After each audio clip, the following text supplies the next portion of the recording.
Hello दोस्तों, स्वागत है आप सभी का एक बार फिर से एक नए इंटरेस्टिंग यूट्यूब वीडियो में। दोस्तों आज हम पढ़ने वाले हैं इकोनॉमिक्स, 12th स्टैंडर्ड का इकोनॉमिक्स। ठीक है, जो कि हमारे सिलेबस का बहुत ही इजी और बहुत ही इम्पॉर्टेंट सब्जेक्ट है। ठीक है, इसमें लॉजिकली बहुत से ऐसे चीज़ें हैं जो हमें लॉजिक से सॉल्व करने हैं।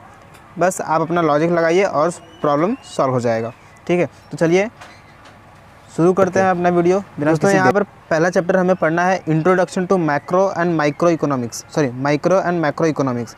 दोस्तों ये जो बुक है, जो PDF है, इसमें मैंने जितने भी रिड्यूस सिलेबस हैं महाराष्ट्र के, ठीक है, वो सारे इसमें रिड्यूस्ड हैं रेड कलर से, तो आप इजीली रिफ़र कर सकते हैं। तो यहाँ पे आप देख सकते हैं कि जितने भी रेड कलर से कलर हुए हैं वो सब रिड्यूस्ड सिलेबस है, रिड्यूस्ड हैं। आगे दोस्तों ऐसे ढेर सारे कंसेप्ट्स हैं जो महाराष्ट्र बोर्ड ने इस हमारे सिलेबस में कैंसिल किया हुआ है। तो चलिए यहाँ पे स्टार्ट करते हैं introduction to macro and micro economics.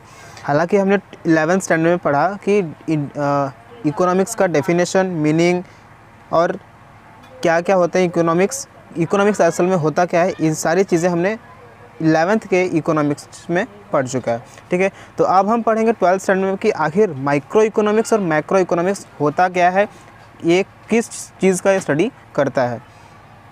तो यहाँ पर इंट्रोडक्शन में देखते हैं, दिया हुआ है कि micro economics and macro economics are two main branches of economics, modern economics. यानी कि माइक्रो और मैक्रो इकोनॉमिक्स दोनों क्या है, मॉडर्न इकोनॉमिक्स के दो मेन ब्रांचेस है। Micro is derive from the Greek word, micro Greek word से लिया गया है जो कि माइक्रोज, जिसका मतलब होता है मिलियंथ पार्ट, यानी कि किसी भी थिंग का, ठीक है, किसी भी थिंग का एक स्मॉल पार्ट। यानी कि जैसे मैंने एक पत्थर ले लिया तो इसके पत्थर में बहुत सारे पार्टिकल्स होंगे, तो पार्टिकल्स को पढ़ने की जो क्रिया होती है उसको बोलते हैं माइक्रो इकोनॉमिक्स, वो माइक्रो इकोनॉमिक्स में आती है। ठीक है, छोटे छोटे पार्ट्स को जब हम स्टडी करते हैं तो उसे कहते हैं माइक्रो इकोनॉमिक्स। जैसे कि अब हम पढ़ेंगे कि किसी भी पेंसिल, यानी कि एक नेशन ले लीजिए, नेशन में पेंसिल प्रोड्यूस होता है। ठीक है, पेंसिल प्रोड्यूस होता है, तो पेंसिल में जो जो चीज़ें इंक्लूडेड हुए हैं उनके बारे में अगर हम पढ़ेंगे तो वो हो जाएगा माइक्रो इकोनॉमिक्स। ठीक है, अब देखते हैं micro economics. The term macro is derive from the Greek word that is macros and which means large. ठीक है, मैक्रोज मीन्स होता है लार्ज यानी बहुत बड़ा। ठीक है, नेशन, एग्रीगेट, सबको मिलाकर।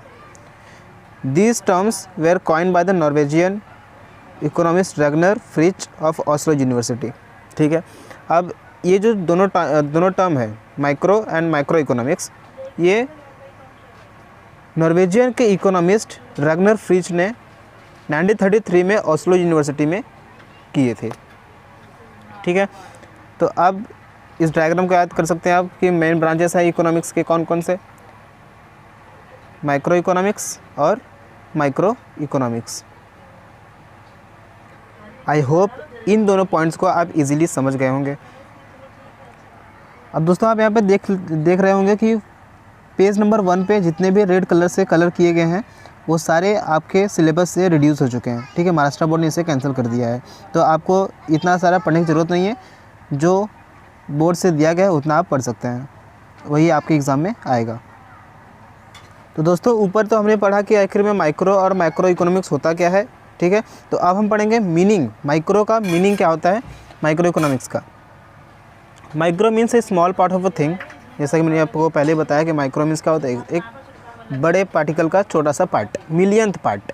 ठीक है, माइक्रो इकोनॉमिक्स दस deals with the small part of a national economy. यानी कि इसी तरह हमारे जो नेशन है, नेशन का छोटा सा पार्ट जब डील करता है कौन, micro economics. It studies economic actions, ये छोटे छोटे एक्शंस को स्टडी करता है। बिहेवियर ऑफ इंडिविजुअल यूनिट्स, छोटे छोटे इंडिविजुअल यूनिट्स के बिहेवियर को स्टडी करता है। जैसे कि एक कंज्यूमर कितना आम खाता है। ठीक है, एक कंपनी कितना प्रोडक्शन करती है, इतना सारा छोटे छोटे इंडिविजुअल किसी के बारे में एक एक चीज़ को लेकर जो स्टडीज़ करती है उसे कहते हैं माइक्रो इकोनॉमिक्स।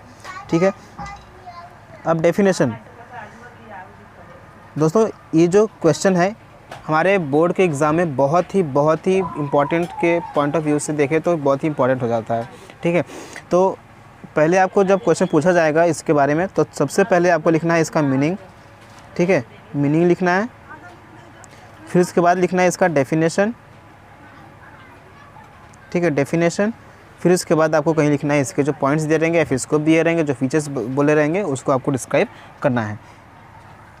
तो चलिए आखिर में देखते हैं कि जो इकोनॉमिस्ट थे मॉरिस डॉब, वो माइक्रो इकोनॉमिक्स को कैसे डिफाइन करते हैं। Micro economics is a fact, micro economics का एक फैक्ट है, that is a microscopic study of the economy, जो कि एक इकोनॉमी का छोटा सा पार्ट को स्टडी करता है। ठीक है, उसे कहते हैं माइक्रो इकोनॉमिक्स। सिंपल है, micro economics is in fact a microscopic study of the economy, simple.